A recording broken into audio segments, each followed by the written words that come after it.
पिछले एपिसोड की एंडिंग में हमें दिखाया गया था कि होंगजू पूरी तरह से नशे में थी और एपिसोड 2 की शुरुआत में हमें दिखाया जाता है कि जब होंगजू नींद से उठती है तब उसका सिर जोरों से दुखने लगता है और उसे कल रात क्या हुआ था ये सब धीरे धीरे याद आने लगता है। उसे याद आता है कि कैसे उसके बॉस ने डायरेक्टर को इवेंट में जाकर गिफ्ट देने के लिए कहा था जहाँ वो अपने पहले प्यार जुनहो से मिली। उसके बाद डायरेक्टर ने होंगजू को उनके साथ डिनर और ड्रिंक्स करने के लिए फोर्स किया और वहाँ पे होंगजू ने बहुत ज्यादा पी ली थी। ये होने के बाद वो सांगपिल, हुयंग और हेजी को मिलने गई और उसने हुयंग को कुछ ऊट पटांग बातें सुनाई और उसके बाद वो घर आ गई। ये सारी बातें याद आने पर होंगजू शर्म से चिल्लाने लगती है जब उसके घर का दरवाजा कोई खटखटाता है। होंगजू दरवाजा खोलती है और उसके सामने खड़ी होती है हेजी जो होंगजू को अपने साथ लंच करने के लिए बुलाती है। यहाँ हुयंग ने उसके अंकल वुक के लिए खाना बनाया होता है और वुक पूछता है कि कल तुम किसी से मिलने गए थे ना, क्या तुम्हें तुम्हारी फर्स्ट लव वहाँ मिली या नहीं। हुयंग इस सवाल का कुछ जवाब नहीं देता और वुक कहता है कि तुमने बहुत टेस्टी खाना बनाया है। रुको, मेरी जो फ्रेंड सेकंड फ्लोर पे रहती है ना, मैं उसे भी हमारे साथ खाना खाने के लिए बुलाता हूँ। लेकिन हुयंग चिल्लाता है कि नहीं, उसे बुलाने की कोई जरूरत नहीं है, मैंने सिर्फ हम दोनों के लिए खाना बनाया है। वुक शॉक होकर कहता है कि उसमें चिल्लाने की क्या बात है, वैसे तुम क्या ऑलरेडी होंगजू से मिल चुके हो। तो हुयंग कहता है हाँ, कल मैंने उसे ऊपर जाते हुए देखा था। यहाँ हेजी और होंगजू रेस्टोरेंट में लंच करते हैं और हेजी होंगजू को पूछती है कि कल तुम हमारे गेट टुगेदर में इतना लेट क्यों पहुंची और उसके साथ साथ तुम पूरी की पूरी नशे में भी थी। हुयंग को हमने बुलाया हैंग आउट करने के लिए और तुम्हारे बर्ताव की वजह से उसे कितना बुरा लगा होगा। तुम्हें हुयंग से माफी मांगनी चाहिए। वो भी छोड़ो, हम तुम्हारा वेट करते हुए इतना बोर हो गए थे कि हुयंग को एंटरटेन करने के लिए, मूड अच्छा बनाने के लिए मैंने ज्यादा शराब पी ली। होंगजू कहती है कि प्लीज मुझे माफ कर दो। वो असल में कल मैं जुनहो से मिली और जुनहो का नाम सुनते ही हेजी चिल्लाती है कि क्या तुम पागल हो गई हो, तुम मुझसे मिलने क्यों गई थी। होंगजू समझाते हुए कहती है कि नहीं, मैं खुद जुनहो से मिलने नहीं गई थी। कल मेरे बॉस ने मुझे एक इवेंट में जाने के लिए कहा जहां जुनहो भी आया था और जुनहो ने मुझे बेशर्मों की तरह हंसकर पूछा कि मैं कैसी हूँ, तो मैंने भी उसे करारा जवाब दे दिया कि मैं तो बहुत अच्छी हूँ। उसके बाद डायरेक्टर ने मुझे जबरदस्ती ड्रिंक्स और डिनर के लिए रोका और मैं उन्हें मना नहीं कर पाई। जाने दो, जुनहो की बातें छोड़ो, तुम मुझे ये बताओ कि कल रात के बाद क्या तुमने हुयंग को कॉल किया या नहीं। तो हेजी कहती है कि नहीं, अब तक तो मैंने उसे कॉल नहीं किया है क्योंकि हुयंग बहुत बदल गया है, वो अब एक बड़े आदमी की तरह बन गया है। होंगजू कहती है हाँ, इतने साल हो गए हैं, हुयंग बड़ा तो होगा ही ना, पर वो स्कूल में बहुत मतलबी हुआ करता था। हेजी कहती है कि नहीं, हुयंग कभी भी स्कूल में मतलबी नहीं था, वो तो बहुत अच्छा लड़का था। और यहाँ पर ये सीन कट हो जाता है और हमें 10 साल पहले की स्टोरी दिखाई जाती है। अगर आपको याद होगा तो कल के एपिसोड में हमें दिखाया गया था कि स्कूल के दिनों में हेजी को हुयंग पे क्रश था, लेकिन हेजी में हुयंग को अपना लव लेटर देने की हिम्मत नहीं होती, जिस वजह से होंगजू हेजी का ये लेटर हुयंग को दे देती है। और आज के एपिसोड में हमें बताया जाता है कि हुयंग ने कभी इस लेटर का जवाब ही नहीं दिया। जवाब न मिलने पर हेजी ने 10 से भी ज्यादा लव लेटर्स हुयंग के लिए लिखे और ये सारे लेटर्स होंगजू ने हुयंग तक पहुंचा तो दिए, लेकिन हुयंग ने एक भी लेटर का रिप्लाई नहीं दिया होता है। होंगजू इस सब के वजह से परेशान होकर हेजी को कहती है कि तुम्हें उस हुयंग का पीछा छोड़ देना चाहिए, पर हेजी उसे कहती है कि क्या तुम जुनहो को छोड़ सकती हो। होंगजू सोचती है कि वो जुनहो से दूर नहीं रह सकती, वैसे ही हेजी भी हुयंग के लिए अपनी फीलिंग्स कंट्रोल नहीं कर सकती। इसलिए होंगजू डिसाइड करती है कि बस अब बहुत हो गया, अब वो हुयंग को सबके सामने हेजी के बारे में बताएगी, जिससे हुयंग को शर्म की वजह से हेजी को कोई तो जवाब देना ही पड़ेगा। होंगजू फिर हुयंग के क्लासरूम में जाकर ब्लैक बोर्ड पे मैसेज लिखती है कि हुयंग, मैं तुम्हारे रिप्लाई के लिए रुकी हूँ। और सारे लड़के हुयंग का मजाक तो उड़ाते हैं, पर हुयंग इस मैसेज को बेझिझक इरेज कर देता है और वो हेजी के लेटर्स को रिप्लाई भी नहीं देता, जिससे होंगजू का प्लान फ्लॉप हो जाता है। हम फिर से अभी के टाइम में आते हैं जहाँ हुयंग वुक को पूछता है कि क्या तुम उस होंगजू के साथ क्लोज हो। तो वुक कहता है हाँ, मैं उसे बहुत सालों से जानता हूँ, वो मेरी बेस्ट फ्रेंड है। हुयंग कहता है कि तुम उस होंगजू को बोलो कि वो मेरी गाइड बन जाए, मैं सिर्फ कुछ दिनों के लिए ही कोरिया में हूँ, तो मुझे किसी के साथ घूमना है। वैसे भी वो तुम्हारी बेस्ट फ्रेंड है, वो तुम्हारी पड़ोसी है, तो वो मेरे साथ आ जाएगी। वुक को हुयंग का बर्ताव अजीब तो लगता है, लेकिन वो हुयंग की बात मानकर होंगजू को कॉल करता है और उससे पूछता है कि कल तुम क्या कर रही हो। होंगजू कहती है कि कल तो मैं कुछ खास नहीं कर रही हूँ। तो वो कहता है कि अच्छा, मुझे लगा कि तुम फिर से सोन के साथ डेट पे जाने वाली हो। होंगजू कहती है कि सोन के साथ? बिल्कुल नहीं अंकल, अब आप ही इस हेजी को समझाइए कि मुझे किसी को डेट नहीं करना है। और हेजी कहती है कि वुक अंकल मुझे क्या समझाएंगे, वो खुद भी तो किसी को डेट कर रहे हैं। हेजी की आवाज सुनकर वुक को सडनली रियलाइज होता है कि हेजी भी ओबोक हाई स्कूल में पढ़ती थी जहाँ हुयंग जाता था, इसलिए वो हेजी को इस बारे में पूछने ही वाला होता है, लेकिन हुयंग उसे रोकता है। वुक फिर होंगजू को कहता है कि मैंने तुम्हें इसलिए कॉल किया क्योंकि मेरा मेरा रिश्तेदार यूएस से आया है, क्या तुम उसे घूमने ले जा सकती हो? होंगजू कहती है कि क्या ये वही रिश्तेदार है जिसकी बचपन की फोटो तुम्हारे फोन पे है?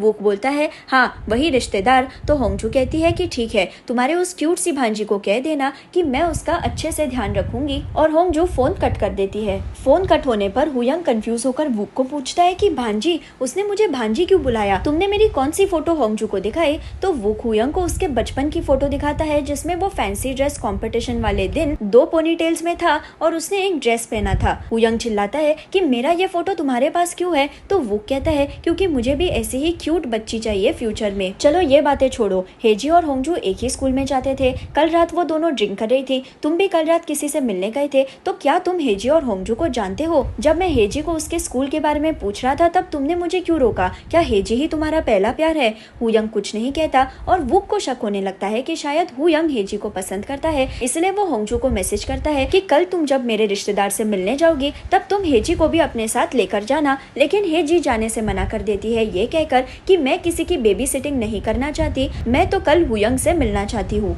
अगली सुबह फिर होंगजू वुक के घर जाती है उस रिश्तेदार को पिकअप करने के लिए और वो शॉक हो जाती है हुयंग को वहाँ देखकर। होंगजू पैनिक होकर कहती है कि तुम यहाँ क्या कर रहे हो? मैं तो एक छोटी लड़की से मिलने आई थी। और होंगजू हुयंग को वो फोटो दिखाती है जिसमें हुयंग के सिर पे पोनीटेल्स थी और उसने ड्रेस पहना था। हुयंग कहता है कि ये मेरी ही फोटो है जो फैंसी ड्रेस कॉम्पिटिशन के दिन खींची गई थी, पर ये फोटो तुम्हारे पास क्यों है? होंगजू कहती है कि मैंने ये फोटो सेव करके रखी क्योंकि फ्यूचर में जाकर मुझे भी ऐसी ही प्यारी बच्ची चाहिए। हुयंग कहता है कि ये सारी बातें छोड़ो, तुम मुझे घूमने लेके जाओ। तुम हमारे गेट टुगेदर में भी लेट आई थी, तुम नशे में आई थी। और होंगजू को ये बातें सुनकर बुरा लगता है, इसलिए वो हुयंग के साथ घूमने के लिए तैयार हो जाती है। होंगजू हेजी को मैसेज करती है कि तुम जल्दी से आ जाओ, तुम्हें वुक के रिश्तेदार से मिलना ही चाहिए। लेकिन हेजी उसके मैसेजेस और कॉल्स इग्नोर करती है क्योंकि वो हुयंग को मिलना चाहती है। पर उसका प्लान फ्लॉप हो जाता है क्योंकि उसी दिन उसके पापा जबरदस्ती उसे ट्रैकिंग के लिए लेके जाते हैं। यहाँ होंगजू हुयंग को अम्यूजमेंट पार्क में लेके जाती है जहाँ वो दोनों अलग अलग राइड्स एंजॉय करते हैं। वो स्पाइसी नूडल्स खाते हैं और कॉस्ट्यूम्स पहनकर एक दूसरे के फोटोज क्लिक करते हैं। जब हुयंग होंगजू के फोटोज क्लिक कर रहा होता है उस वक्त होंगजू के फोन पे किसी का कॉल आता है और इस कॉलर का नाम होता है कि अगर तुमने ये फोन उठाया तो तुम पागल हो। और हुयंग कंफ्यूज होकर फोन होंगजू को दे देता है। होंगजू कॉलर आईडी पढ़कर समझ जाती है कि ये जुनहो का ही कॉल है और हेजी ने ही जुनहो का नाम इस नंबर से सेव करके उसके फोन में रखा है। होंगजू के एक्सप्रेशंस देखकर हुयंग होंगजू से उसका फोन छीन लेता है और होंगजू से कहती है कि सही किया तुमने, मुझे मेरा फोन बिल्कुल मत देना। और वो दोनों फिर से फोटोज क्लिक करने में लग जाते हैं। यहाँ हेजी जो अपने पापा के साथ ट्रैकिंग करने गई थी उसका रास्ते में चलते चलते पैर फिसल जाता है, पर सोन उसे के ड्रामा स्टाइल में पकड़ लेता है। हेजी के दिल की धड़कनें तेज हो जाती है, लेकिन सोन फिर बोरिंग तरीके से कहता है कि यहाँ बहुत पत्थर है, आप संभाल कर चलिए। सोन फिर हेजी का पैर भी चेक करता है जिससे हेजी फिर से शर्माती है, लेकिन उसी वक्त हेजी के पापा सोन को अपने पास बुलाते हैं। हेजी बोर होकर अपने मैसेजेस चेक करती है जिसमें होंगजू ने उसे टेक्स्ट किया होता है कि तुम विश्वास नहीं करोगी कि वुक का रिश्तेदार कौन है। हेजी ये मैसेज पढ़कर खुद से हंसते हुए कहती है कि अगर वुक का रिश्तेदार हुयंग हो तो ही मुझे शौक लगेगा। हेजी अपने दूसरे मैसेजेस भी चेक करती है और उनमें से एक मैसेज आया होता है उसके कजिन जुनहो का, जिसने लिखा होता है कि आज शाम मैं तुम्हारे घर पे आ रहा हूँ। इसका मतलब होंगजू का पहला प्यार जुनहो हेजी का कजिन है। जुनहो का यह मैसेज पढ़ते ही हेजी का ब्लड प्रेशर बढ़ जाता है और वो जल्दी से माउंटेन से नीचे उतरने लगती है। यहाँ होंगजू और हुयंग अम्यूजमेंट पार्क से निकलने वाले होते हैं जब अचानक जोरों से बारिश होने लगती है, इसलिए वो घर जाने का डिसीजन लेते हैं। रास्ते में होंगजू हुयंग को कहती है कि मैंने आज बहुत एंजॉय किया, तुम फिर से जल्दी कोरिया आ जाना। हुयंग कहता है कि तुम ऐसे क्यों बोल रही हो जैसे कि तुम मुझे कभी मिलने ही नहीं वाली हो। तो होंगजू बोलती है कि तुम्हें वापस आने में कितने साल लगेंगे ये मुझे नहीं पता, इसलिए। ये बात सुनते ही हुयंग दूसरे रास्ते पे टर्न ले लेता है और होंगजू उसे बताती है कि ये घर का रास्ता नहीं है। और हुयंग कहता है कि हाँ मुझे पता है, हमें एक और जगह जाना है घूमने के लिए। और यहाँ पर ये सीन कट हो जाता है। यहाँ जुनो हेजी के माँ बाप से मिलने के बाद बाहर आता है और हेजी उसे गालियाँ देती है कि तुम्हारी हिम्मत कैसे हुई होंगजू से मिलने की। जुनो हंसते हुए कहता है कि होंगजू ने उस दिन बहुत शराब पी थी, उसने आज मेरा कॉल भी नहीं उठाया। हेजी चिल्लाती है कि होंगजू तुम्हारा कॉल क्यों उठाएगी, वो तुम्हारा कॉल कभी उठाएगी भी नहीं क्योंकि आज वो किसी के साथ डेट पे गई थी। तुम फिर से कभी भी होंगजू के पास मत जाना, समझे। जुनो पूछता है कि तुम्हें नहीं लगता कि तुम जरा ज्यादा ही ओवर प्रोटेक्टिव हो अपने दोस्त को लेकर, क्यों कर रही हो तुम उसे प्रोटेक्ट, क्या वो अभी भी मुझसे प्यार करती है, इसलिए तुम उसे बचाना चाहती हो। हेजी बोलती है कि तुम्हारा दिमाग खराब हो गया है, तुमने 3 साल पहले मेरी दोस्त का दिल तोड़ा और तुम भाग गए, तुम दोनों का ब्रेकअप हो गया है। जुनो कहता है कि अच्छा ब्रेकअप हो गया है, वैसे तुम प्लास्टिक सर्जरी करवाने के बाद बहुत सीधे सीधे बातें बोल देती हो, पर जब तक होंगजू ठीक है तब तक मुझे तुम्हारी बातों से कोई फर्क नहीं पड़ेगा। और ये कहकर जुनो वहाँ से चला जाता है। यहाँ हुयंग होंगजू को लेकर हान रिवर के पास आता है क्योंकि वो होंगजू के साथ मिलकर फ्राइड चिकन खाना चाहता है, पर बारिश रुकने का नाम ही नहीं लेती और हुयंग का प्लान खराब हो जाता है। हुयंग बातों बातों में होंगजू को पूछता है कि कल रात तुमने जो बातें मुझसे कही, क्या तुम उन बातों को दिल से मानती हो? होंगजू माफी मांगते हुए कहती है कि कल मैं जरा ज्यादा ही नशे में थी, इसलिए मैंने वो ऊट पटांग बातें बोल दी। हुयंग बोलता है कि नहीं नहीं, तुम्हारी बातें तो सही थी, लेकिन क्या तुम्हें पहले से पता था? तो होंगजू बोलती है हाँ, जिस दिन हम पहली बार स्कूल में मिले थे उसी दिन से मुझे पता चल गया था। हुयंग हैरान होकर कहता है कि अगर तुम्हें पहले से पता था तो तुमने मुझे ऐसे क्यों ट्रीट किया? तो होंगजू बोलती है कि मैं ऐसा नहीं करना चाहती थी, प्लीज बुरा मत मानो, मैं सच बोल रही हूँ, मेरे इंसल्ट्स में भी तुम्हारे लिए तारीफ ही थी। होंगजू की बातें सुनकर हुयंग कंफ्यूज होता है क्योंकि वो होंगजू ने जो फर्स्ट लव को फ्रोजन रखने की बातें कही थी उसके बारे में बात कर रहा होता है और उसे लगता है कि होंगजू को शायद पता चल गया है कि उसे होंगजू पे क्रश है। लेकिन होंगजू को लग रहा होता है कि उसने कल रात जो हुयंग की इंसल्ट की, उसे मीन कहा, उसके बारे में हुयंग बोल रहा है, इसलिए वो हुयंग से माफी मांग रही होती है। हुयंग को जल्दी रियलाइज होता है कि होंगजू पहले प्यार के बारे में नहीं किसी और टॉपिक पे ही बोल रही है, इसलिए वो अपनी बातों को बंद कर देता है। होंगजू कहती है कि वैसे ये वुक अंकल की गाड़ी है ना, उनकी गाड़ी कितनी एक्सपेंसिव है, इसमें कितने सारे बटन्स है।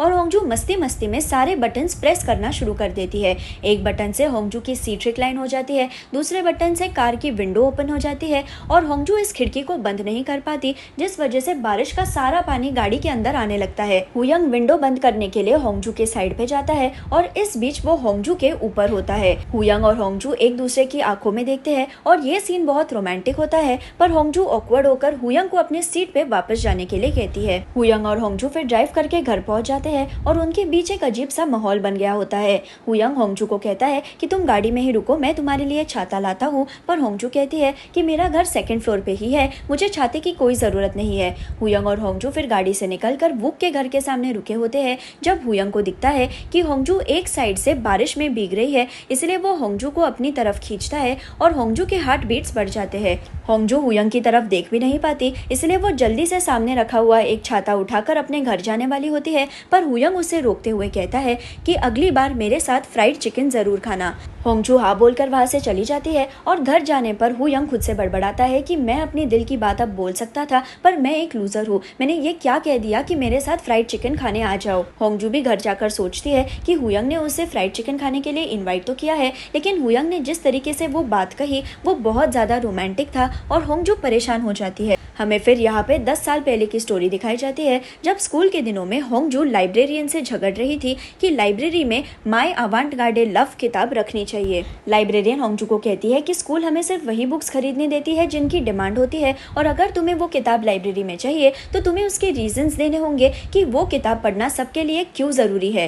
होंगजू बोलती है कि मैंने ऑलरेडी रीजंस आपको दे दिए हैं, तो लाइब्रेरियन कहती है कि तुम्हारे रीजंस बहुत बचकाने थे, इसलिए मैं उन्हें एक्सेप्ट नहीं कर सकती। ये बात सुनकर होंगजू इरिटेट होती है और वो डिसाइड करती है कि अब वो किसी बड़े इंसान की तरह नए रीजंस लिखेगी ताकि ये किताब लाइब्रेरी में सबको पढ़ने मिले, और ये पूरा सीन हुयंग देख रहा होता है। लाइब्रेरियन से बात होने पर होंगजू हुयंग के पास जाती है और सबके सामने उस पर चिल्लाती है कि तुम हेजी के लेटर्स का रिप्लाई क्यों नहीं दे रहे हो, वो तुम्हें खत इसलिए लिख रही है क्योंकि वो तुम्हें पसंद करती है, क्या तुम उसे कोई जवाब नहीं दे सकते? हुयंग कहता है कि जवाब ना देना भी एक जवाब होता है, और होंगजू चिल्लाती है कि तुम कितने सेल्फिश हो, मैं तुम्हारे जैसे इंसान को कभी डेट ही नहीं करूंगी। हुयंग बोलता है कि तुम्हें अपने फ्रेंड के लिए अगर इतना ही बुरा लगता है तो उसे जाकर कहो कि वो अपनी कोरियन की प्रैक्टिस करे। होंगजू वहां से चली जाती है और हमें फिर दिखाया जाता है कि असल में हुयंग सिर्फ हेजी के लेटर्स इसलिए एक्सेप्ट कर रहा था ताकि वो होंगजू से मिल पाए। एनीवे, शाम के वक्त जब हुयंग लाइब्रेरी में अकेला होता है तब उसे किसी हॉरर फिल्म की तरह आवाजें आती है। हुयंग इस आवाज का पीछा करता है और उसे दिखता है कि ये आवाज और किसी की नहीं, होंगजू की खराटों की आवाज है। हुयंग होंगजू को इग्नोर करके लाइब्रेरी से जाने वाला तो था,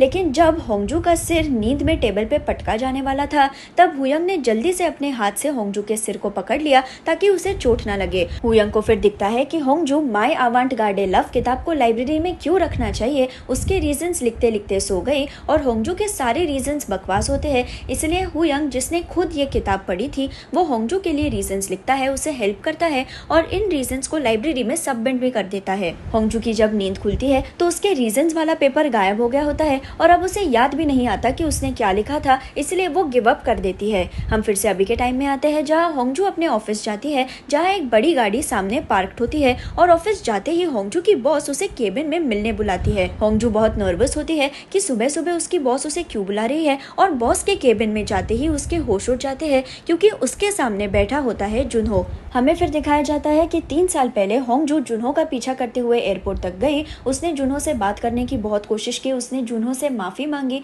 उसने जुनहो को कहा कि वो सब ठीक कर देगी, लेकिन जुनहो ने उसे इग्नोर किया और वो वहाँ से चला गया। हम फिर से अभी के टाइम में आते हैं जहाँ जुनहो के बुक को एनिमेट करने के लिए वो होंगजू के बॉस के पास आया होता है और वो बॉस से रिक्वेस्ट करता है कि होंगजू उसे स्क्रिप्ट लिखने में हेल्प करे। होंगजू मना कर देती है ये कहकर कि ये उसका काम नहीं है और जुनहो हंसने लगता है। यहाँ हुयंग वुक को बताता है कि वो अभी यूएसए नहीं जा सकता, वो एक और हफ्ते के लिए कोरिया में रुकना चाहता है क्योंकि उसका एक काम पूरा नहीं हुआ है। यहाँ बॉस के साथ मीटिंग खत्म होने पर जुनहो और होंगजू अकेले बात करने के लिए एक कैफे में जाते हैं और जुनहो होंगजू को कहता है कि मैं अपनी नॉवेल की रिसर्च करने के लिए अब्रॉड गया था, लेकिन अब मैं वापस आ गया हूँ। होंगजू कहती है कि मुझे इन बातों से कोई फर्क नहीं पड़ता, मैं सिर्फ तुम्हें यहाँ ये बताने आई हूँ कि हमारे पास्ट के बारे में तुम मेरे ऑफिस में बिल्कुल डिस्कस मत करो। जुनहो कहता है कि तुमने मुझे वादा किया था कि तुम मेरी किताब को एनिमेट करोगी, तो होंगजू बोलती है कि ये सब हमारे ब्रेकअप के पहले हुआ था। जुनहो बोलता है कि हमारा ब्रेकअप तो हुआ ही नहीं, इन 3 सालों में मैंने हर दिन तुम्हारे बारे में सोचा और मुझे पता है कि तुम भी मेरे बारे में भूल नहीं पाई हो।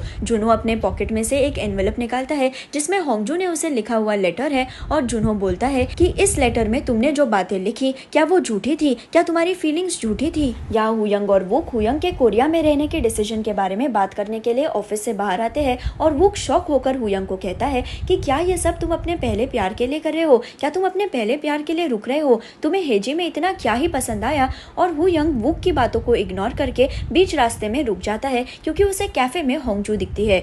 वुक को जुनहो दिखता है और वो चिल्लाता है कि ये हरामी होंगजू के साथ क्या कर रहा है। हुयंग पूछता है कि कौन है वो आदमी, तो वुक बताता है कि वो होंगजू का पहला प्यार है जिसने उसका दिल तोड़ा। उसी वक्त होंगजू और जुनहो कैफे से बाहर आते हैं और वुक होंगजू पे चिल्लाता है कि तुम इस शैतान के साथ क्या कर रही हो। होंगजू वुक को शांत करने की कोशिश करती है, लेकिन उतने में जुनहो होंगजू का हाथ पकड़ लेता है और कहता है कि अगर तुम्हें मेरे लिए कोई फीलिंग्स नहीं है तो हमारा इस प्रोजेक्ट पे साथ काम करने का कोई मतलब ही नहीं है। मुझे पता है कि तुम मुझे अभी भी पसंद करती हो। होंगजू इस बात पे कुछ कह नहीं पाती और हुयंग समझ जाता है कि होंगजू अनकंफर्टेबल फील कर रही है, इसलिए वो जल्दी से जाकर होंगजू का हाथ पकड़ लेता है और कहता है कि अच्छा हुआ तुम मुझे यही मिल गई होंगजू, तुम्हारे बालों का स्क्रंची मेरे कार में ही रह गया, तुम कल रात उसे वही भूल गई। होंगजू समझ जाती है कि हुयंग उसे हेल्प कर रहा है, इसलिए वो भी बोलती है कि हाँ वो मेरी फेवरेट स्क्रंची है, चलो मुझे उसे वापस लेने दो। और होंगजू हुयंग का हाथ पकड़कर उसे वहां से लेके जाती है और यहाँ पर एपिसोड 2 खत्म हो जाता है। अगर आपको मेरा वीडियो पसंद आए तो उसे लाइक ज़रूर कीजिए और मेरे चैनल को सब्सक्राइब करना ना भूलें। Thank you.